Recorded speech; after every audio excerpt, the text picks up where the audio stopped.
Salmos, capítulo 100, a la mitad de la Biblia, va a encontrar Salmos. Bien facilito. ¿Sí? Muy bien. Y dice la palabra del Señor. Este Salmo tiene 5 versículos. Y dice así, en su palabra, Señor. Escuche con atención. Cantad alegres a Dios, habitantes de toda la tierra. Servid a Jehová con alegría. ¿Qué digo? Venid ante su presencia con regocijo. Reconocer que Jehová es Dios. Él nos hizo y no nosotros a nosotros mismos. Pueblo suyo somos y ovejas de su prado. Entrad por sus puertas con acción de gracias, por sus atrios con alabanzas. Alabadle, bendecid su nombre, porque Jehová es bueno, para siempre su misericordia y su verdad por todas las generaciones. Oramos. Señor, muchas gracias. Gracias por tu inmenso poder, tu inmensa gracia. Eres un Dios que cada vez que abrimos tu palabra encontramos todo lo maravilloso y especial que eres. Nuestras palabras, nuestro lenguaje, nuestro vocabulario queda tan corto a lo enorme y grande que eres tú, Señor. Gracias por ello. Permítenos alabarte, permítenos, Señor, bendecirte, permítenos honrar tu nombre, gozarnos en tu presencia, porque tú eres ese Dios creador, ese Dios especial, ese Dios que nos ama con ternura especial. Bendito y alabado seas tú por enviar a tu Hijo Jesucristo para salvación de todo aquel que cree. Te damos la gloria y gracias por bendecir a mis hermanos que han venido en esta mañana y los que nos acompañan a través de las redes sociales. Señor, que presten atención tanto a la adoración, a la alabanza y sobre todo a tu palabra. En el nombre de Jesús. Amén. Amén. Alabamos al Señor.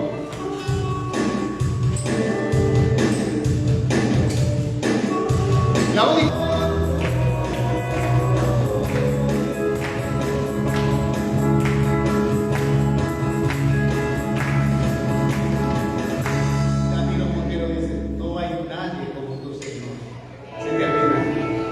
esta canción del hermano Danilo y lo cantamos con gozo porque tiene bastante alabanza, adoración y exaltación a ese Dios.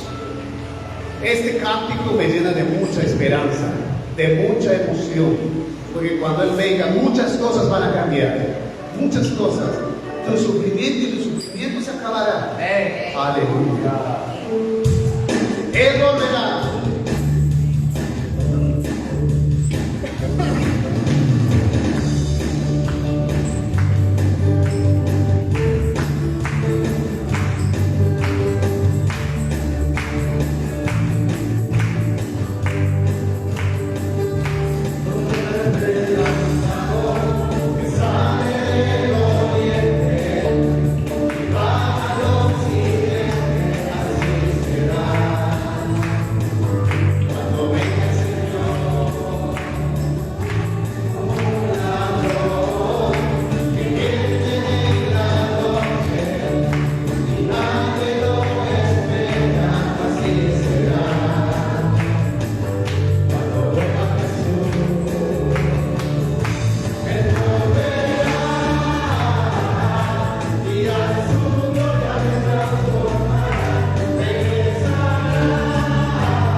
alabaremos por la eternidad.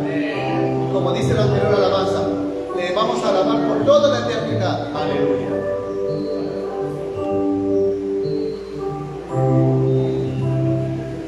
Este es un himno que vamos a pedir ayuda. Vamos a pedir ayuda. Hola, hola.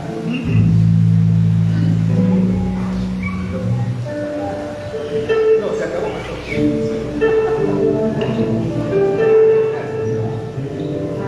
Hola, bien.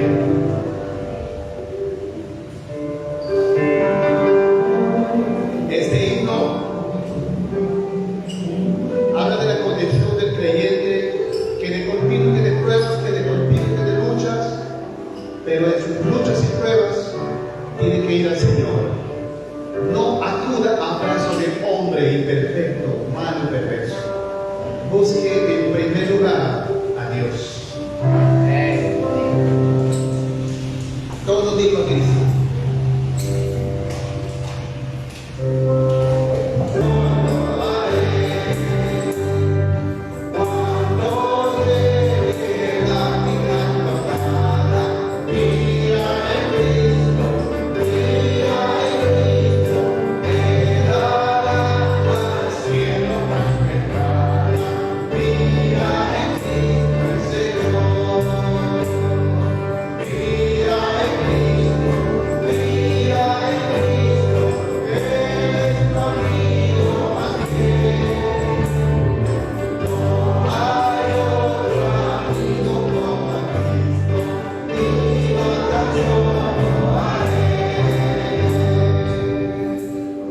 Podemos confiar en Él las 24 horas del día, los 7 días de la semana, los 365 días del año. No tenemos que confiar en Él. Otro himno que habla del lugar específico donde Jesucristo fue a la cruz por tu pecado y mi pecado. Sin Cristo, nuestra esencia de cualquier enseñanza no sirve de nada. A Jesucristo sea la gloria. Bien.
momento nos vamos a usar por la eternidad.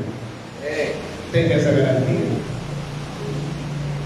Alabemos al Señor por su grandeza y vamos a celebrar al Señor. Pongámonos de pie, por favor.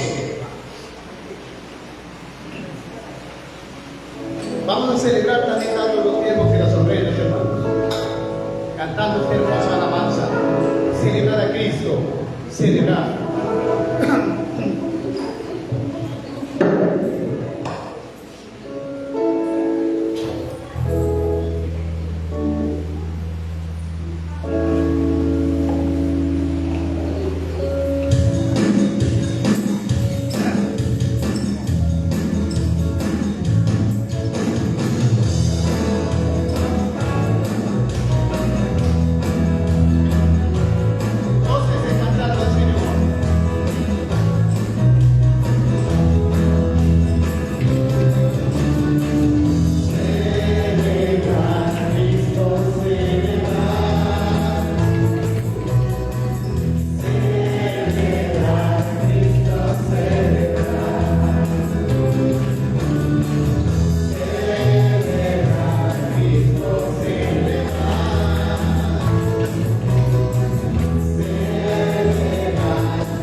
Que no estás colgado, que no te quedaste en la cruz como algunos creen y lo ven, que no estás muerto, sino que resucitaste. Estás hoy en la diestra del Padre, como dice tu Escritura, y lo creemos, Señor. Oramos para que el poder transformador de tu palabra siga edificando y rompiendo creencias falsas y apropiándonos, Señor, de tu verdad a través de tu palabra. Bendice tu siervo, nuestro pastor Russell, en la explicación y exposición de tu santa y poderosa palabra, que podamos disfrutarla y sobre todo leerla y aplicarla. Gracias también por nuestros hermanos, por los diezmos y las ofrendas, Señor, que tú nos bendices, de eso mismo te damos. A ti la gloria por todo, en el nombre del Señor Jesús. Amén.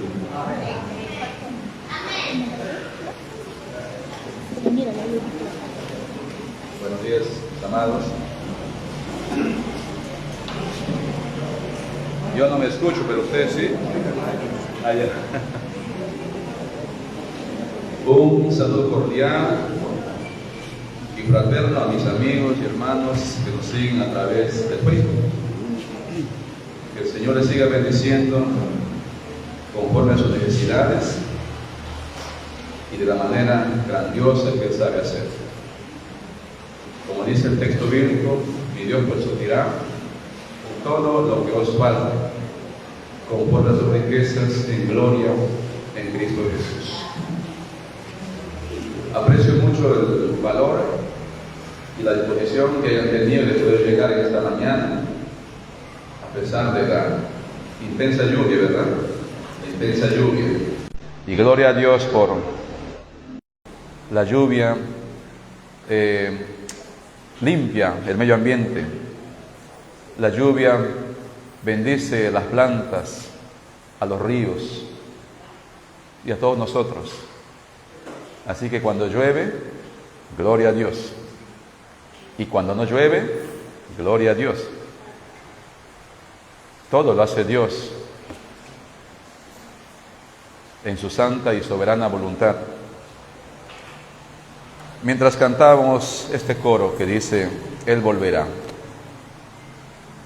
me trasladaba yo a aquella escena cuando Jesús convocó a sus discípulos allá al Monte de los Olivos. Les dijo, vayan allá, y ahí nos encontramos. Y quiero leer con ustedes este texto bíblico que se encuentra en Hechos, capítulo 1. Así dice Hechos, el capítulo 1, a partir del versículo 6. No voy a predicar este texto en esta mañana, pero quería compartirles esta bendición también a ustedes, de lo que hemos cantado hace un instante. Hechos 1, 6 dice así. Entonces, los que se habían reunido le preguntaron al Señor Jesús diciendo, Señor, ¿restaurarás el reino a Israel en este tiempo? Y les dijo, no os toca a vosotros saber los tiempos o las sazones que el Padre puso en su sola voluntad, potestad. No corresponde a ustedes saber los detalles de esos tiempos, pero, dice el 8, recibiréis poder cuando haya venido sobre vosotros el Espíritu Santo para testificar en Jerusalén, en toda Judea, en Samaria y hasta lo último de la tierra. Es decir, mientras ocurra lo que ustedes están preguntando, ustedes recibirán poder del Espíritu Santo para que testifiquen acerca de mí, hasta que esto ocurra lo que ustedes están preguntando, hasta que yo vuelva a reinar aquí en Jerusalén, conforme mi Padre ha prometido a su pueblo. Y habiendo dicho estas cosas, nuestro Señor,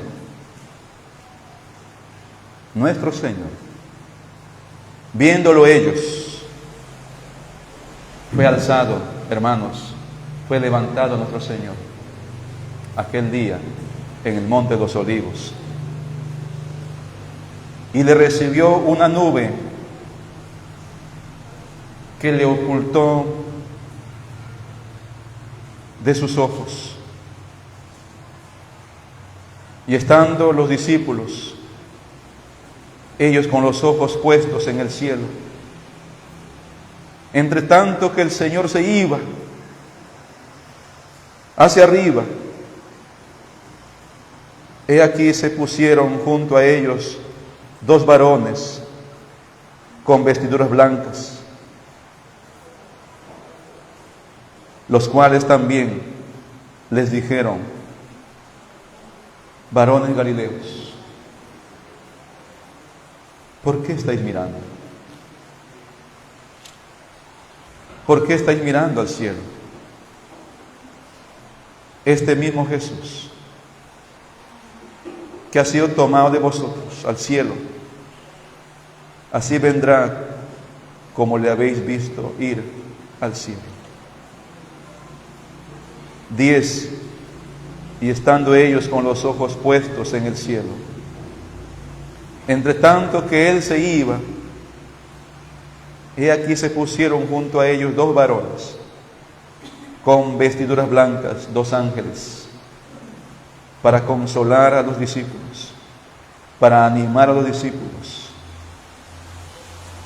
que aún no ha terminado, que esto continúa por la eternidad, los cuales también les dijeron: varones galileos, ¿por qué estáis mirando al cielo?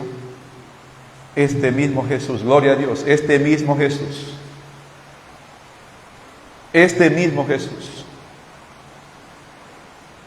aquel que fue crucificado, aquel que resucitó y aquel que ascendió, aquel que ha sido tomado de vosotros al cielo, así vendrá como le habéis visto ir al cielo. ¿Habrá otro mejor consuelo para los creyentes? ¿Habrá algo mejor que nosotros estamos esperando?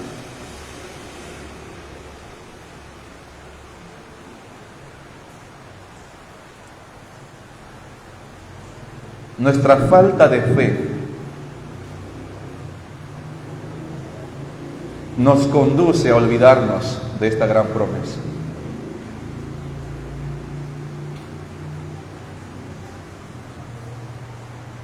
Nuestra falta de fe nos distrae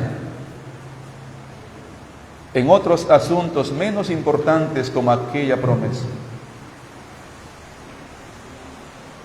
Les invito, hermanos, es más, les exhorto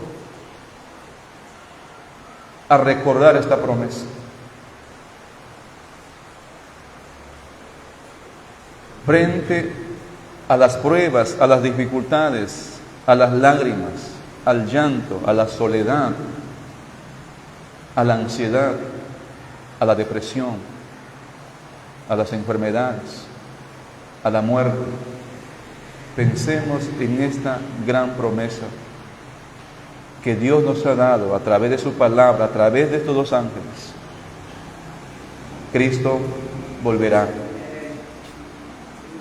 El apóstol Pablo, consolando, animando a los hermanos de Tesalónica por las falsas enseñanzas que recibían de los falsos maestros y porque habían perdido la esperanza basado en estas falsas enseñanzas que transmitían estos falsos. El apóstol Pablo les dijo a los hermanos: ¿por qué ustedes actúan? ¿Por qué ustedes viven como los otros que no tienen esperanza? Mira lo que dice Tesalónica 4:13. Si ustedes ya saben, yo les he predicado, yo les he enseñado.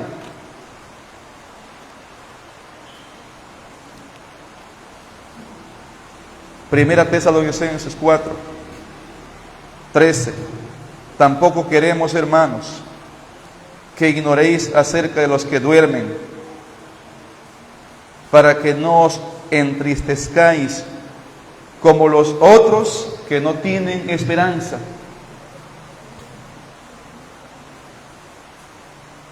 Primera Tesalonicenses 4:14. Porque si creemos que Jesús murió y resucitó, así también traerá Dios con Jesús a los que durmieron. A los que durmieron, es decir, a los que murieron creyendo en Él. Por lo cual os decimos esto en palabra del Señor, que nosotros que vivimos, que habremos quedado hasta la venida del Señor, no precederemos a los que durmieron. Es decir, Pablo está animando a los hermanos porque ellos sentían dolor, aflicción por sus hermanos que habían muerto ya perdieron la esperanza de la resurrección. Porque los falsos decían: Cristo no ha vuelto, y estos murieron sin que Cristo haya vuelto, están liquidados, no hay esperanza. Y Pablo dice: no, los que han muerto primero, los que han muerto creyendo en Jesús, ellos primero resucitarán a vida gloriosa. Y luego los que estamos vivos seremos transformados.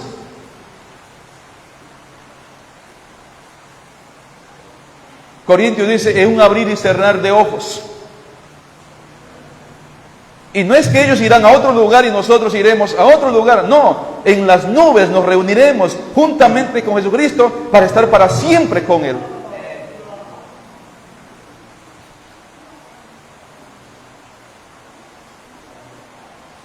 ¿Qué tipo de mensaje esperamos nosotros en tiempo de pruebas? Este es el mensaje que Pablo transmitió a los hermanos que pasaban pruebas. En Filipenses, en Timoteo, en Corintios. El consuelo que Pablo transmitía es que Cristo viene a llevar su iglesia.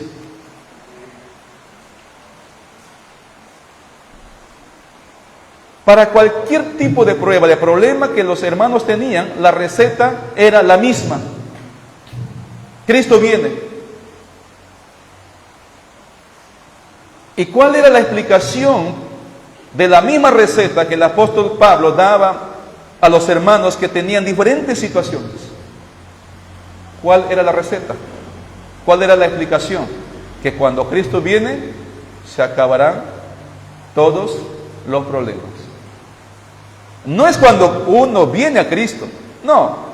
Cuando uno viene a Cristo, entiende el propósito y recibe la dirección de Dios para poder manejar los diversos problemas. No es que los problemas se acaban, pero los problemas se acabarán cuando Cristo viene.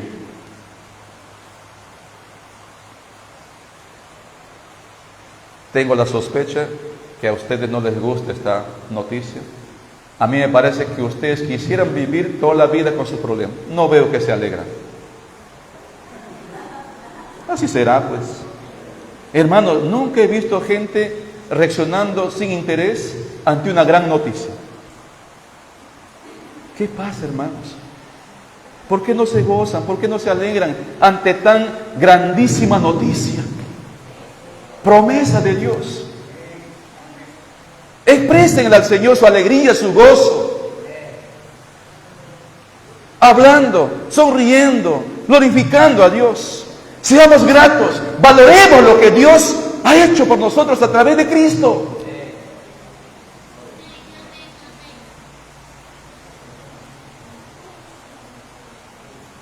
He tenido la intención, es decir, la lectura que acabo de darles y leer juntamente con ustedes, no lo he traído preparando ni ayer ni anteayer, sino es que en el momento mientras cantábamos el coro, dije, quiero intencionalmente leer estos textos bíblicos para bendecir a mis hermanos. Para ti, mi hermano, mi amigo que sigues también el mensaje a través de Facebook. ¿Qué estás esperando? ¿Que el gobierno cambie la situación? Puede ser. Pero la mejor esperanza que tú y yo podemos tener es que Cristo vuelva por segunda vez. Y se acabaron los problemas. Y no vamos a quedarnos acá. Nos iremos. Jesús dijo en San Juan 14, voy pues a preparar lugar para vosotros. Yo tengo un lugar allá en el cielo que Cristo Jesús me ha preparado.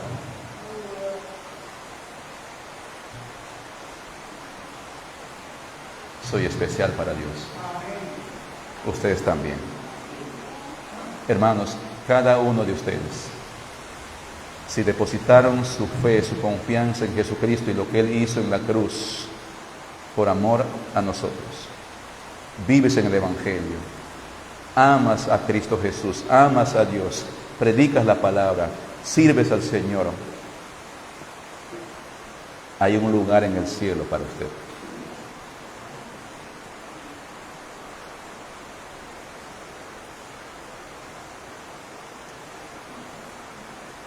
Pablo dice en su carta a los Efesios, capítulo 5, maridos, amad a vuestras mujeres, así como Cristo amó a su iglesia y se entregó a sí mismo por ella, a fin de santificarla, glorificarla, porque Él viene por una iglesia gloriosa, sin mancha y sin arruga, porque Él lo ha limpiado, lo ha purificado, lo ha lavado, cuando nosotros hemos tenido fe en lo que Él hizo.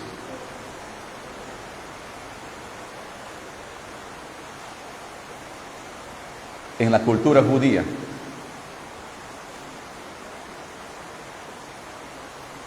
los padres se ponían de acuerdo para que su hijito se case con la hijita de la otra familia. Ellos eran niños, no entendían ni sabían, pero los padres responsablemente, porque amaban a su hijo, a su hija, y no querían emparentar con cualquiera, sino que buscaban y conversaban, y una vez hecho el acuerdo, que era el primer paso para las nupcias, para el matrimonio, estos padres trabajaban en sus hijos, enseñándoles diferentes labores, preparándolos para que cuando llegue el momento del casamiento, ellos estén listos para asumir responsabilidades y continuar en esa nueva etapa de sus vidas.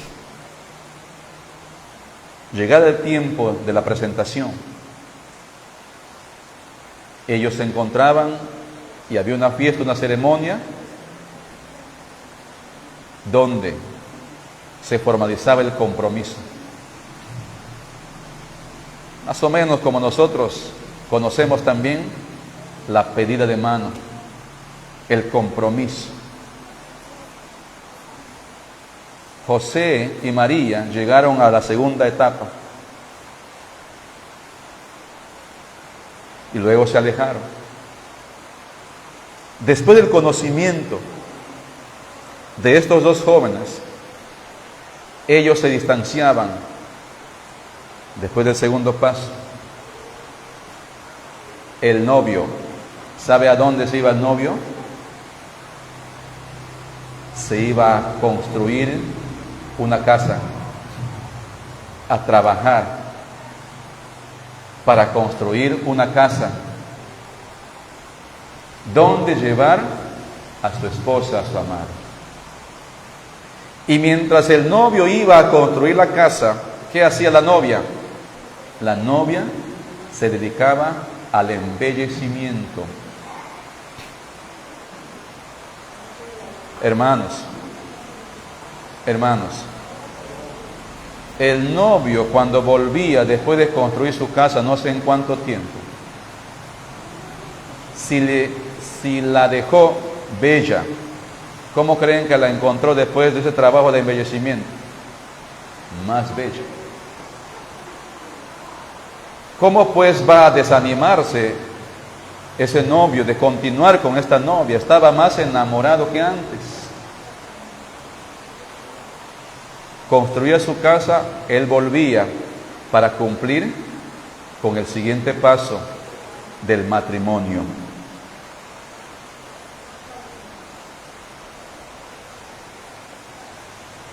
En la eternidad, nuestro Dios tomó la decisión de tomar al mundo y hacerle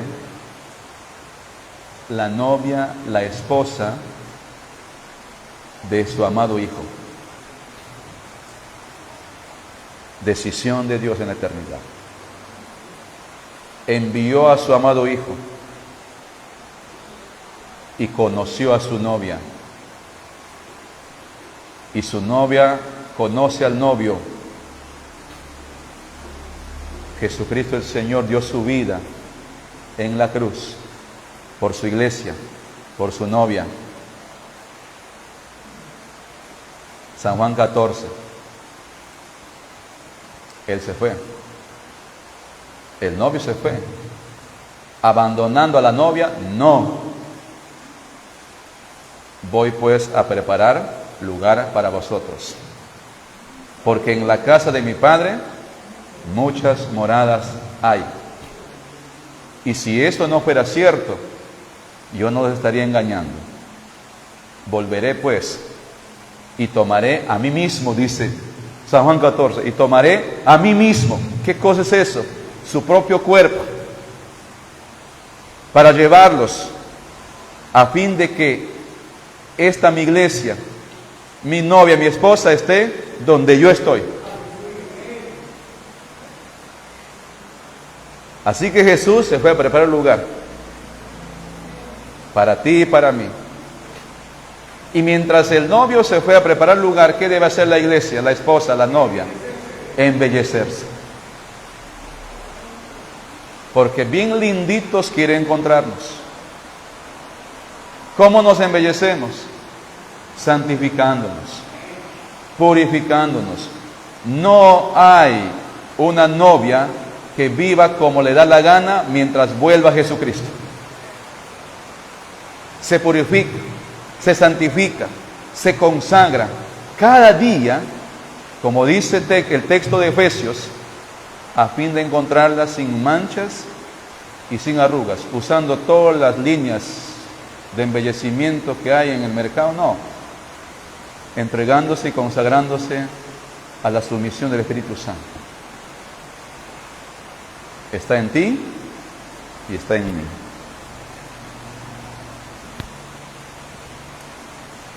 ¿Qué dice Juan en el último capítulo de Apocalipsis?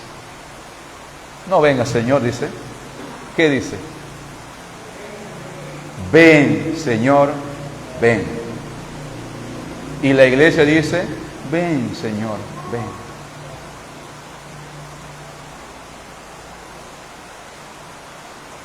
Creo que debo terminar mi prédica, ¿verdad? Esta primera prédica. Oremos. Padre Santo, qué palabras tan consoladoras. Qué promesa tan grandiosa y consoladora la que tenemos. Como se recuerda, 300 promesas hay para la primera venida de Jesucristo. Y hay más de 900 promesas para la segunda venida. Con 300 vino, con 900 hay más probabilidades aún todavía. Ven, Señor Jesús, ven. Ven, Señor. Ven, Señor. Tu iglesia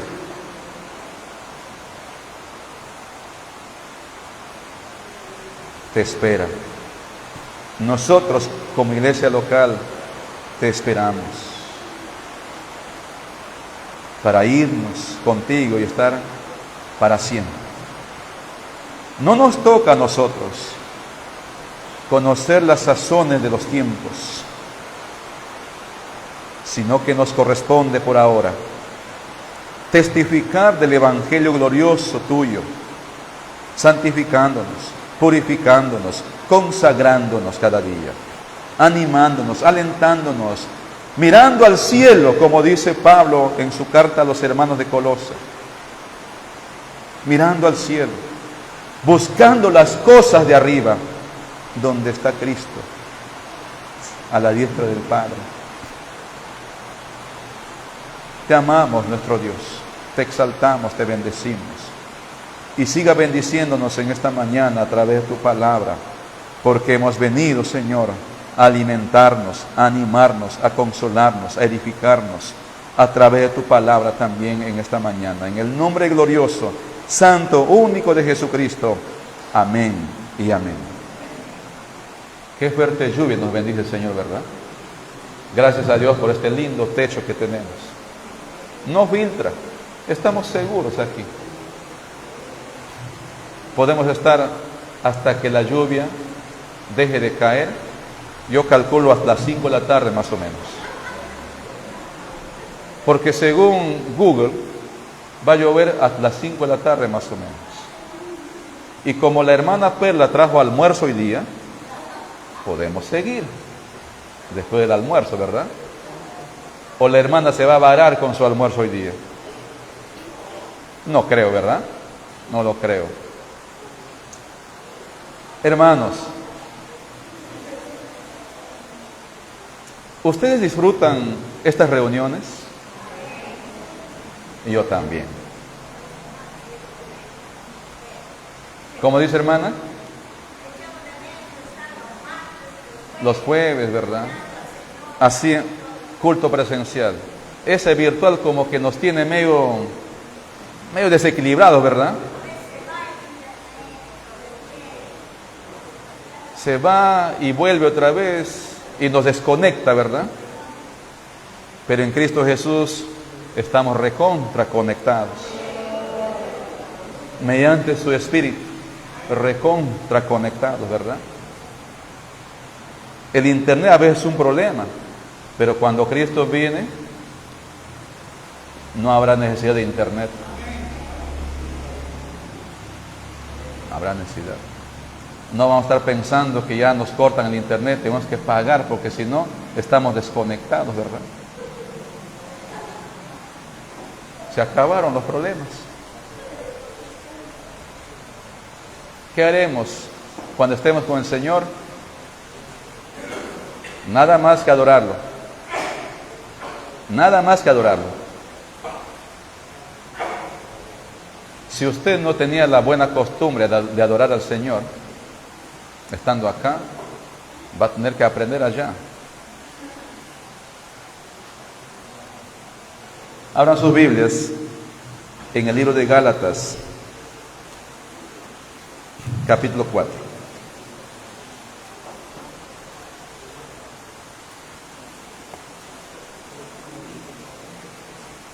Gálatas es un libro, al igual que Romanos, que nos ayuda a centrarnos en el Evangelio.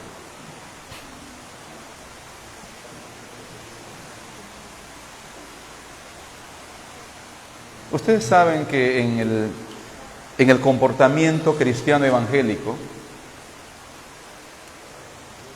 hay extremos, ¿verdad? Hay extremos. Los extremos legalistas y el otro extremo es permisible. Mientras que algunos son legalistas, otros un poco permisibles. Y uno dice, queremos ubicarnos más o menos en el medio. Ni legalistas, ni permisibles. Nos ubicamos en el medio. Pero ¿sabe qué? El Evangelio no está ni al medio, ni al 3/4, ni a 1/4, ni al extremo derecho, ni al extremo izquierdo. El Evangelio no está así. El Evangelio está fuera de esa línea. Está en la persona de Cristo. Y cuando alguien tiene un encuentro genuino con Cristo, el Evangelio arraiga su vida. Y la vida es conforme al Evangelio.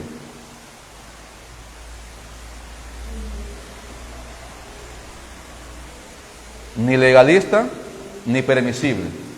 Simplemente el Evangelio de Cristo. Dirigido y movido por el Espíritu Santo.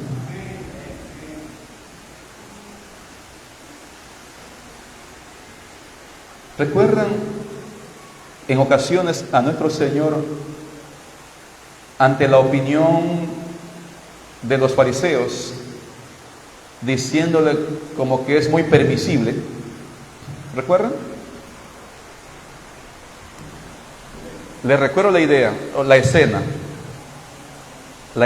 de Jesús con la mujer adúltera. Permisible, ¿verdad? ¿Y qué decían los fariseos? Al extremo de legalistas. Pero Jesús no estaba siendo permisible, sino que estaba actuando de la manera correcta, aplicando la palabra de manera correcta. Nosotros podemos equivocarnos. Por eso necesitamos someternos cada día a la dirección de su Espíritu mediante su palabra, porque el Espíritu Santo nunca va a estar en contra de la palabra, ni la palabra nunca en contra del Espíritu Santo. Nunca.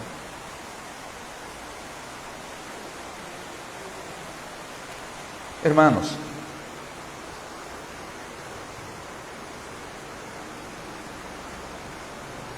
nosotros somos una generación caída. Aún no hemos sido redimidos totalmente. Tenemos malos pensamientos, malas palabras, malas actitudes, pero tenemos el Evangelio en nuestras vidas, el Espíritu Santo, que es esa alarma que toca nuestra conciencia, nuestra mente, para decir eso está mal y eso está bien. Y reaccionamos, obedeciendo la palabra, en ocasiones tal vez cediendo, pero sabemos que está mal. ¿Por qué? ¿Por qué actuamos y por qué pensamos y hablamos en ocasiones de manera incorrecta? Porque nuestra condición es condición de hombre de generación caída. Por cuanto el pecado entró en el mundo es por un hombre, y así la muerte pasó a todos los hombres por cuanto todos pecaron. ¿Qué quiero decir con esto? Lo que en ocasiones creemos que está bien, muchas veces no va a estar bien cuando no tiene un sustento claro de la palabra de Dios.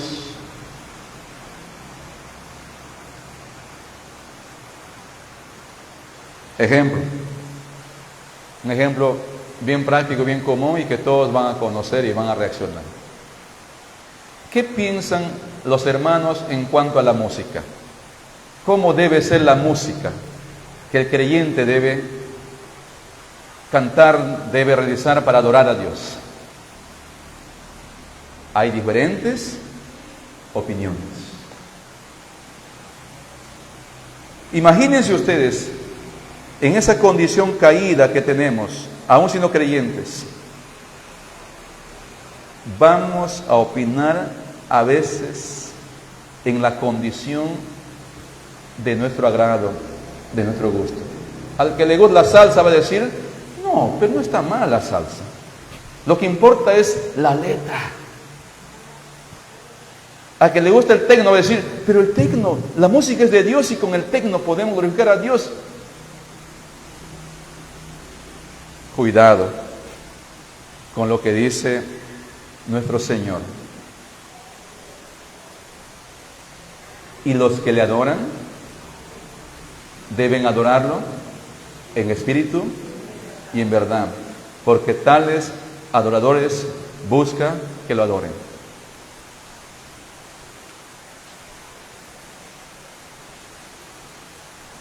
Pablo, en su carta a los hermanos de Gálatas o de Galacia, no menciona exactamente estos casos o estos comportamientos en la iglesia, sino más bien de prácticas comunes en aquel entonces, ceñidos a la ley de Moisés. Gálatas capítulo 4. ¿En qué versión nos quedamos?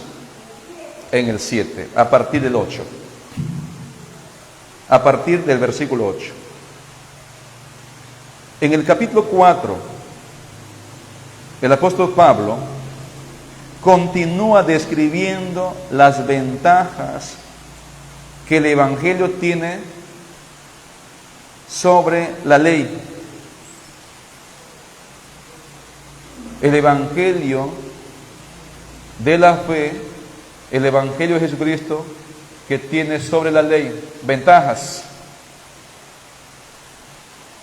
superioridad. Pablo presenta al Evangelio de Jesucristo por la fe, argumentando que es superior a la ley, que tiene ventajas en comparación a la ley. A partir del versículo 8, el apóstol Pablo alude al cambio que los propios hermanos de Galacia experimentaron cuando se convirtieron a la fe de Jesucristo.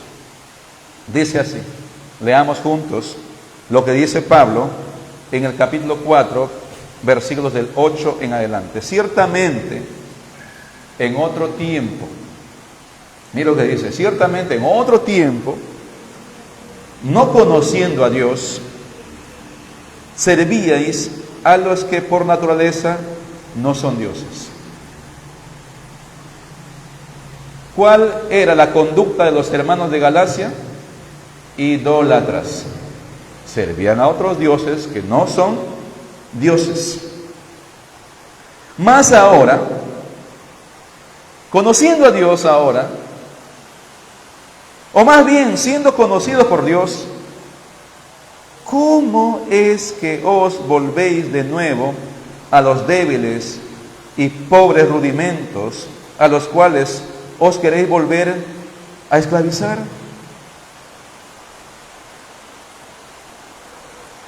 ¿Cómo es eso? Dice Pablo. ¿Cuáles son esos rudimentos?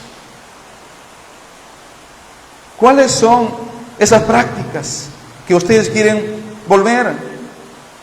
Cuando ustedes vivían sin conocer a Dios, ahora que conocen a Dios, quieren dejar para volver otra vez a la antigua vida.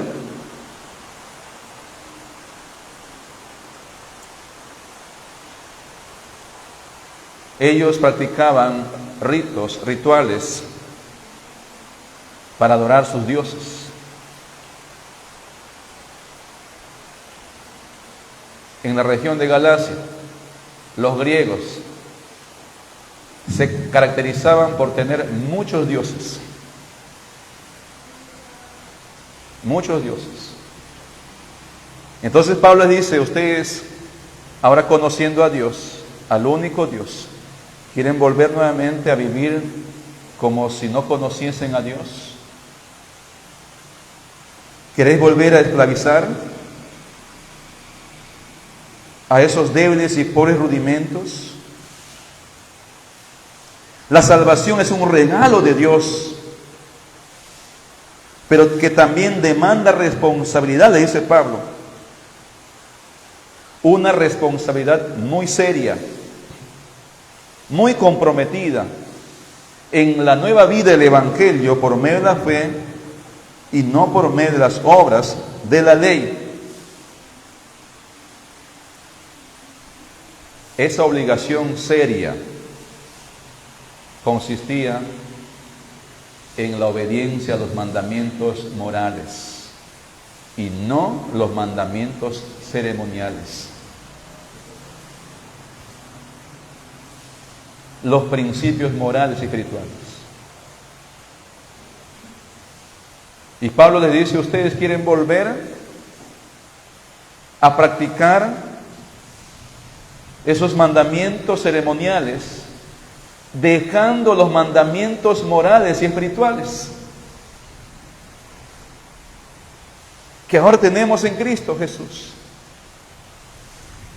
sabiendo que los ritos y las prácticas ceremoniales apuntaban a Cristo, a la venida de Cristo. No era un mandamiento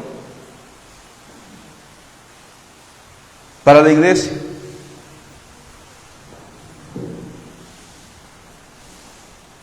El hombre que está en Cristo, este es el principio que encontramos. Principio número 3, el hombre que está en Cristo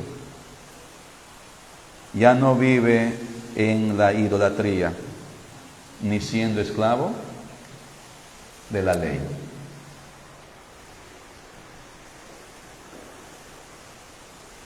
El apóstol Pablo se preocupaba porque sus hermanos alcanzaran la madurez en el conocimiento de Cristo. ¿Cuál sería la mayor preocupación de nosotros como creyentes? De que nuestros otros hermanos también alcancen la madurez.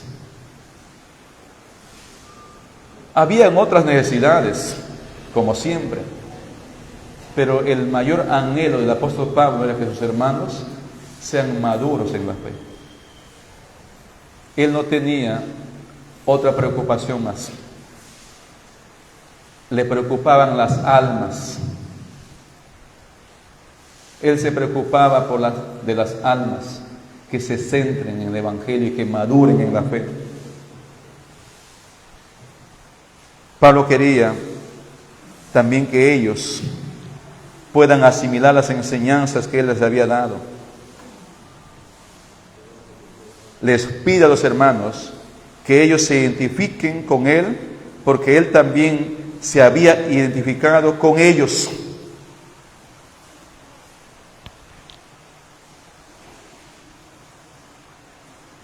Se había identificado con ellos. Versículo 12. Os ruego, hermanos, que os hagáis como yo, porque yo también me hice como vosotros. ¿Qué es lo que Pablo está diciendo a los hermanos de Galacia? Os ruego, hermanos, que os hagáis como yo, porque yo también me hice como vosotros.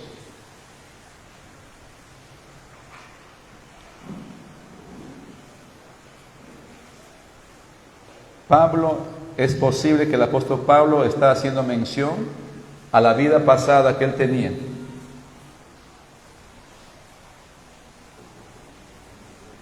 Y que ellos también tenían una vida pasada. Pero que él había dejado esa vida pasada para convertirse ahora en un discípulo de Cristo. Por eso es Pablo que dice, yo les comprendo, yo los entiendo, porque yo también vivía como ustedes han vivido, lejos del Evangelio, lejos de Cristo, siguiendo este mundo, como un idólatra. Ahora hagan como yo, les dice. ¿De qué manera? Pues permanezcan fieles en el Evangelio de Cristo. No estén intentando volver otra vez a esos rudimentos, no, céntrense en el Evangelio de Cristo. No sean ya más idólatras. No sean ya más idólatras. No abandonen el Evangelio de Cristo para ir en voz de otro Evangelio. Porque si lo hacen, ustedes realmente han caído de la gracia.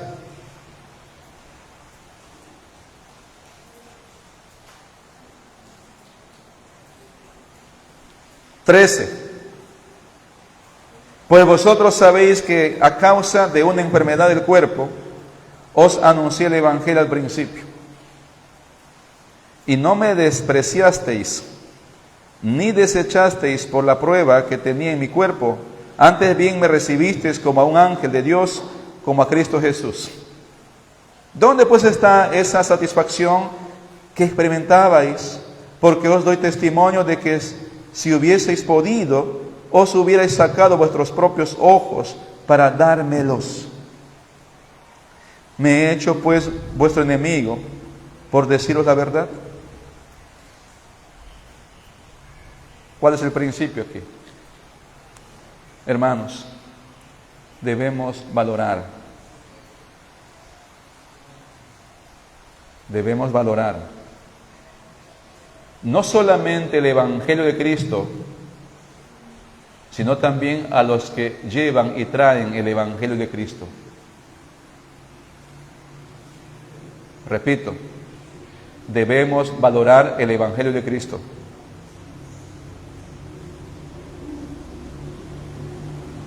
Y también a los que llevan y traen el Evangelio de Cristo. Pablo, el apóstol, les está encarando a los hermanos de Galacia. Hermanos, él dice así, ve, cuando yo estuve con ustedes, me había quedado con ustedes por causa de una enfermedad que yo tenía. Es decir, Dios ha usado mi enfermedad para quedarme más tiempo donde ustedes, en la región de Galacia. Y cómo me amaban. Si fuera posible, ustedes estaban dispuestos a sacar sus ojos para dármelos. ¿Quién hace eso? Pablo está exagerando de esa forma que los hermanos de Galacia llegaron a amar al apóstol Pablo. Pero ahora que llegaron estos falsos maestros, ustedes me desprecian. Y no solamente me desprecian, sino que también desprecian el Evangelio de Cristo para volver a los viejos rudimentos. ¿Cómo es posible? Hermanos, debemos valorar el Evangelio que ha llegado a nuestras vidas. No lo negociemos. El Evangelio es no negociable. Ni por un amigo, ni por una amiga, ni por un enamorado o una enamorada. Un billete, un vaso de cerveza, 2 vasos de cerveza, otro pecado y otro pecado, reuniones. No negociemos.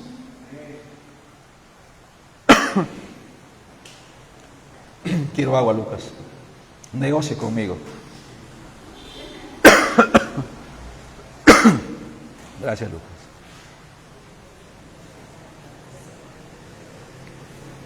Ni piensen que el enemigo está obrando para no hablar ya.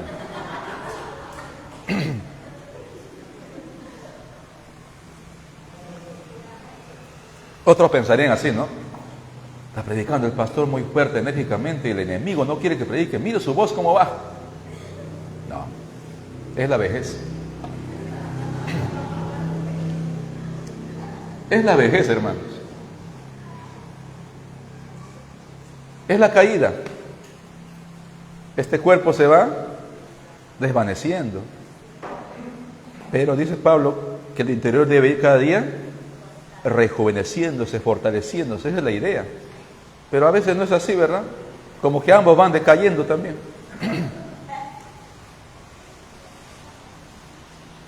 Que hemos dicho que el Evangelio no es negociable.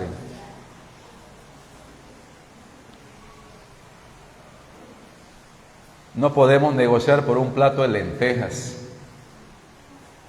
¿Recuerdan a qué me refiero, verdad? No podemos despreciar esta primogenitura, esta bendición de Dios. Por un antojo, por un placer. Como lo hizo Esaú. Una soncera, ¿verdad? Tenía hambre y negoció su primogenitura con su hermano Jacob. ¿Tienes hambre? Sí. ¿Quieres comer? Sí. Dame. No, así no es la cosa. Vamos negociando. Me das tu primogenitura. Si quieres este plato de lenteja, hermano, ni siquiera otra cosa, era lenteja. Yo por lenteja así nomás, ¿qué voy a negociar con lenteja yo? Tal vez con un chicharrón, ¿no? Vamos negociando a ver qué, ¿no es cierto? Con un sudal de gamitana, de palometa, de boquichico, de escabeche. Bueno, otros negocian con escabeche.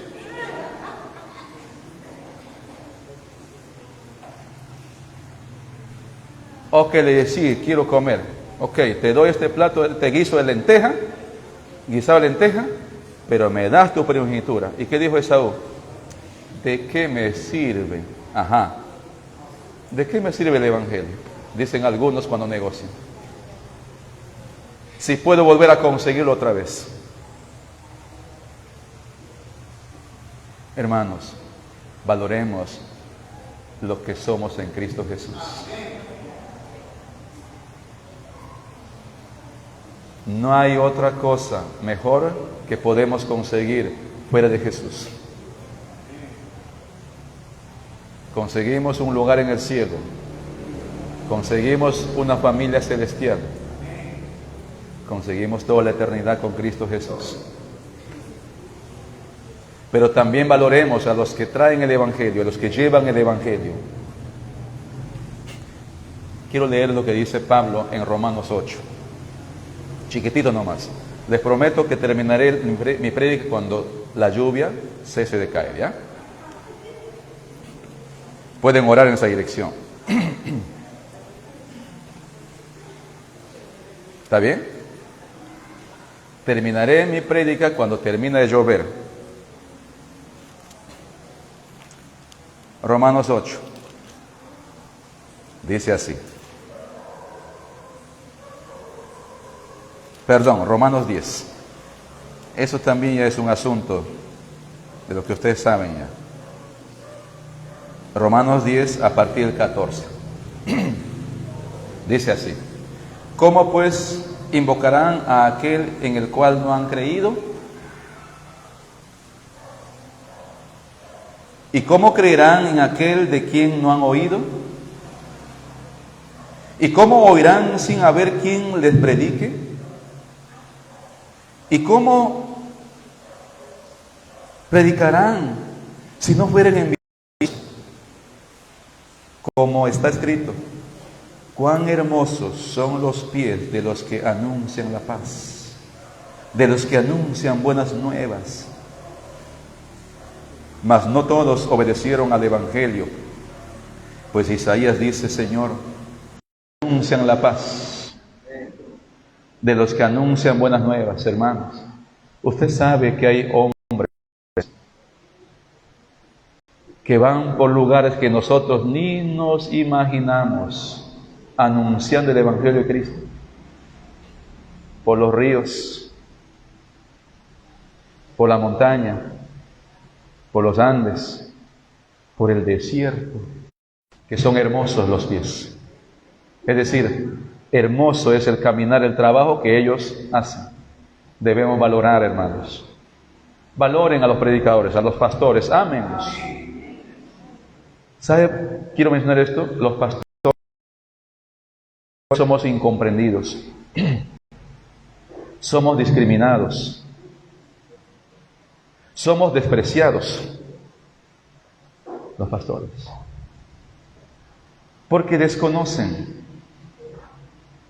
Creen que somos ignorantes. Enfoque, nuestro pensamiento, nuestra visión cambió. He aprendido a amar a los pastores yo. A bendecir a los pastores. Cuando yo conocí a Cristo, hermano, yo conocí muchos pastores. Cuando conocí el Evangelio, me relacioné con muchos pastores, porque trabajaba en un lugar donde el ambiente era un pedazo del cielo, porque estudiaba donde el ambiente era un pedazo del cielo, conocía a mucha gente, y empecé a conocer que mi hermano mayor, no sé por qué, creían que yo era el mayor, yo era el menor, y nos mandaba a bendecir al pastor en el contexto en que vivíamos, llevándole racimos de plátano, llevándole granos, llevándole una gallinita, llevándole en ocasiones otras cosas al pastor, la mejor comida. Y yo quería que cada día el pastor vaya a la casa a comer, porque se comía la mejor comida. Se esmeraba mi mamá al preparar la comida de lo mejor. Una mujer que no conocía tal vez más que los primeros lineamientos. Yo no entendí en ese tiempo. Después me molestaba lo que ella hacía. Me molestaba lo que hacía. Pero ahora entiendo lo que ella hacía. Ella estaba sembrando para yo cosechar.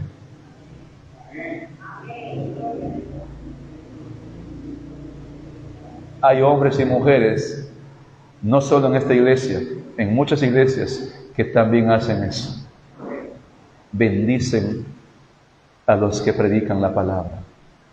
Han aprendido a valorar y amar, que es algo especial lo que los pastores y predicadores hacemos. No permitan que pensamientos extracristianos, de gente que no conoce a Dios, aún de aquellos que conocen a Dios, siembren en sus mentes de amor, de servicio a Dios, para dejar de hacer lo que están haciendo. con esos pensamientos que ya sabemos de dónde vienen. Cristo Jesús dice, la mies es mucha, los obreros son pocos. ¿Qué dice? Orad al Señor de la mies que envíe obreros a su mies. Pablo dice en Tesalonicenses 5:17, tened en alta estima a los ancianos, mayormente a los que predican el Evangelio, porque el obrero es digno de su salario. Pero no está hablando del pastor, no dice el pastor es digno de su salario, no está diciendo eso, sino aquel que trabaja se merece un pago. Usted trabaja, ¿verdad? ¿Cómo se siente si no le pagan? Pero muchos que ustedes trabajan y cobran, quieren que el pastor trabaje y que nunca cobre.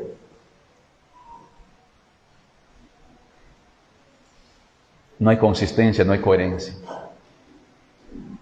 Y por eso muchos pastores tienen que dejar el pastorado para ir a trabajar, porque tiene una familia que le espera, y abandona la grace, abandona la iglesia, y el poco tiempo que tiene lo dedica, pero de manera limitada. No hay tiempo para estudiar, no hay tiempo para prepararse, no hay tiempo para hacer esto, no hay tiempo para lo otro, porque tiene que buscar. Su familia lo necesita. Aprendamos, no como los Gálatas estaban actuando, se habían convertido en enemigos de Pablo. No estoy exagerando, lean conmigo Gálatas. Gálatas 4. ¿Qué les dice? 16. Me he hecho pues vuestro enemigo por deciros la verdad. ¿Qué ha pasado? Antes me amaban, estaban dispuestos a dar sus ojos. Ahora se han vuelto enemigos. Y como dice Pablo, eso es exactamente lo que quieren aquellos que no conocen a Cristo. Que la iglesia se vuelva enemiga de los que predican el Evangelio. En actitudes y en palabras.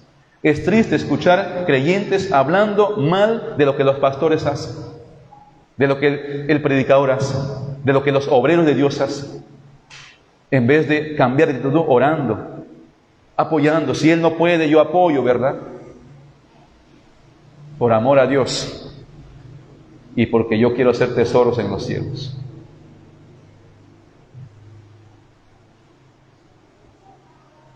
Y termino con este versículo, versículo 17, hablando el apóstol Pablo de los falsos maestros que habían llegado a Galacia.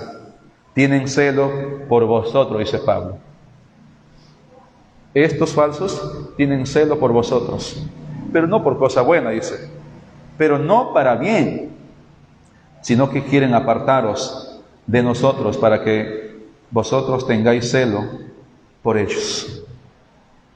Lo que ellos quieren lograr es que ustedes no solamente abandonen el Evangelio, sino que ustedes también me odien. Porque ellos dicen que yo soy un apóstol incompleto.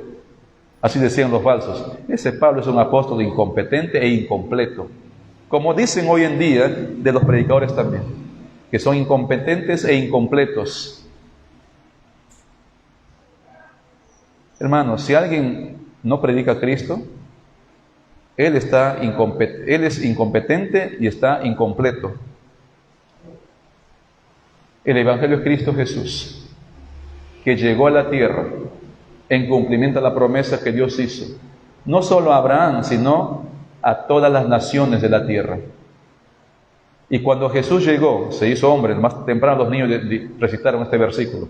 Crecían ¿en qué? En gracia, en conocimiento, en sabiduría y en estatura. Y anduvo haciendo muchos bienes y señales. Señales para demostrar que Él es el Cristo, el Mesías. Pero la mayor obra de Cristo no era hacer los milagros.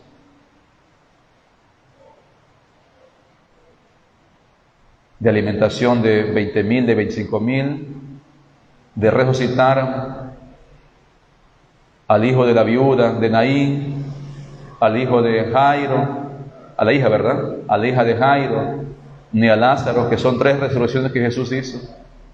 No, su más grande obra que vino a hacer es entregarse él mismo en la cruz para darnos vida a ustedes y a mí. Y no vida temporal, sino vida eterna. Siento tristeza por algunos hermanos que creen que Cristo Jesús vino a darnos vida temporal. ¿Sabe por qué? Porque dicen que la salvación se pierde. Entonces, si la salvación se pierde, entonces no es vida eterna, es vida temporal. ¿Qué les parece mi comentario? ¿Es entendible o no? La salvación no es temporal, es eterna. Él dice así: el que cree en mí tiene vida eterna. El que no cree ya ha sido condenado. Ya ha sido condenado. Hermanos,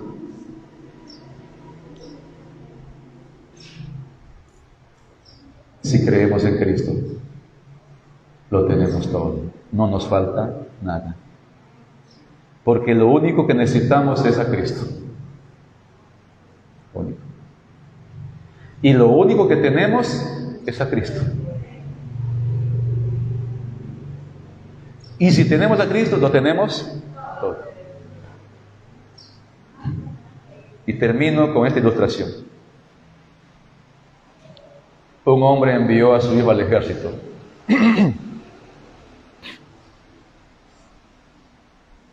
Tenía mucha plata, como ustedes.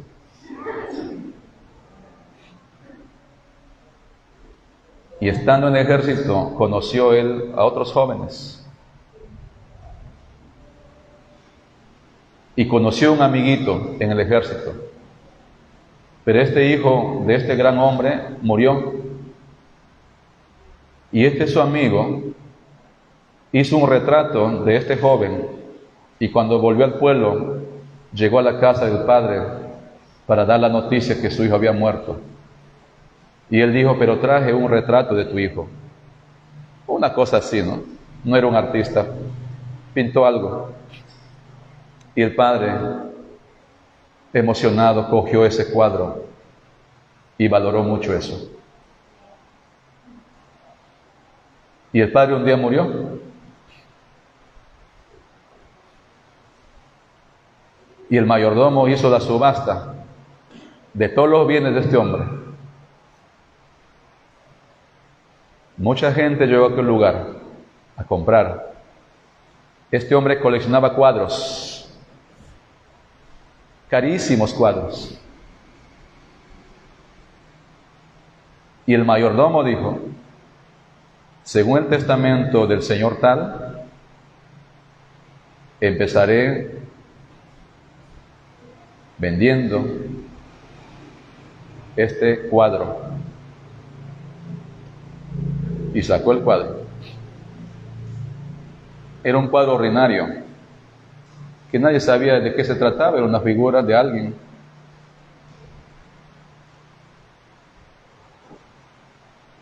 ¿Alguien da tanto? ¿Alguien da tanto? ¿Alguien da tanto? Nadie. Y por ahí estaba el jardinero. Yo doy tanto, dijo él. Una suma mínima. Una suma mínima. Póngale usted un mínimo importe. ¿Cuánto? ¿10 céntimos? Muy poquito, ¿no? ¿Un sol? Ya un sol le pongo. Un sol le ponemos. Un sol, ¿eh? Por comprar el cuadro. Era el cuadro de su hijo. Nadie quiso pagar más. Y el mayordomo de la subasta dijo: señores, se acabó la subasta, pueden regresar. Pero vi los demás. No, el testamento dice: el que lleva a mi hijo se queda con todo. usted puede hacer subasta, hermano. ¿Cuál es la enseñanza? El que tiene al Hijo de Dios se lleva todo. Pero no cuesta un sol para nosotros. Es un regalo. Es un regalo. Pero Cristo pagó con su vida. Hermanos, valoremos a Cristo. Valoremos lo que tenemos y lo que somos. En Cristo tenemos todo. Toda la herencia nos ha sido dada en Cristo Jesús. Mis amigos, mis hermanos, si usted no tiene a Cristo, estás frito. Estás acabado. Cree en Jesucristo. Él es el Cristo, el mediador entre Dios y nosotros. Sin Él no hay salvación. Y si tienes a Cristo, conságrate, purifícate, santifícate. Cristo viene por una iglesia gloriosa, sin mancha y sin arruga. Amén. Oremos. Padre Santo, Padre bendito, gracias por la bendición de tu palabra y por este tiempo tan lindo de pasar aquí con mis hermanos, por este techo, Señor, que nos da seguridad, y por la esperanza gloriosa que tenemos allá con Jesucristo. Bendiga a mis hermanos, Señor, que crezcan en el Evangelio, que se afirmen en la gracia, en el Evangelio de Cristo, que no vuelvan a la vida antigua, Señor. Y como dice Juan, y si pecado tenemos, abogado tenemos a Cristo.